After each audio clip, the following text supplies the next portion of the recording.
Hey guys, I want to take you through a video for a question I get asked a lot, and that's how to catch a soccer ball on your neck. One of the best tricks I like doing with juggling is actually learning how to juggle a soccer ball on your neck, or how to catch a soccer ball on your neck.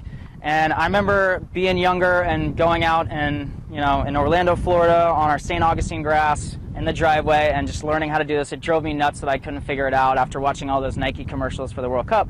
So one of the easiest ways to do that is to pick up the ball and just learn to throw it up and then catch it. And what you want to do is, like any trapping video that you'll ever hear from me, is you need to think of like catching an egg. You need, when you have a partner toss you an egg, if you ever did that growing up, maybe not, is when they, Chaz here, when they toss you, say this was a giant egg, what you need to do is you need to catch it like that, and you need to kind of brace it and slow it down, slow the pace of it down. The same is true with your neck. So when people do this wrong and they get really frustrated, they will never do it. It's because when they go to catch the ball in the neck, they just go like this and they let it hit the back of their head, and they're not actually bracing. And what you need to do is when you throw the ball up, you need to create a level surface, okay? And you need to start slowing it down. And one of the biggest things to do that people do wrong is they don't put their arms up.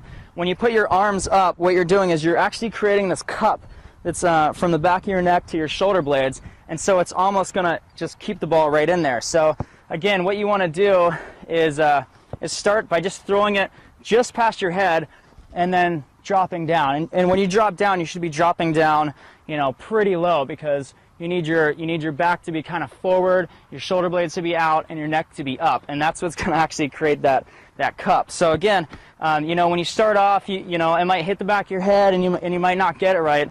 So just work on, throwing it up and getting down. See how low I am here? That's because I threw a little bit higher. So, start doing that, and then when you start getting a little bit better, you can do where you work on juggling like that.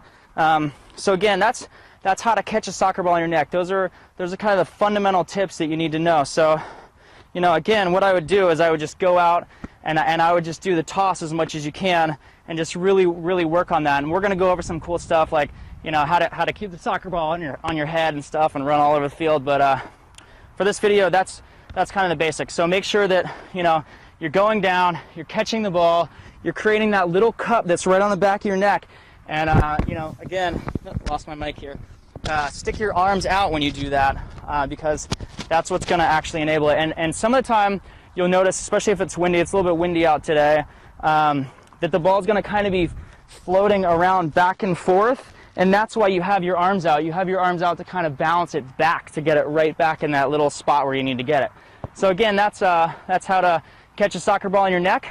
Don't forget to comment, like, subscribe, do all that stuff up here, down there. And then also, if you want to check out a video of how I went from being just an average soccer player to playing professionally as well, and maybe you want some of those tips too, you want to get to that next level, then go ahead and click the link below the video, because you get some great tips and kind of see how I went from just being average to playing at those levels, and really taking it to being a game-changing player on the field. So check that out, and I will see you in the next video.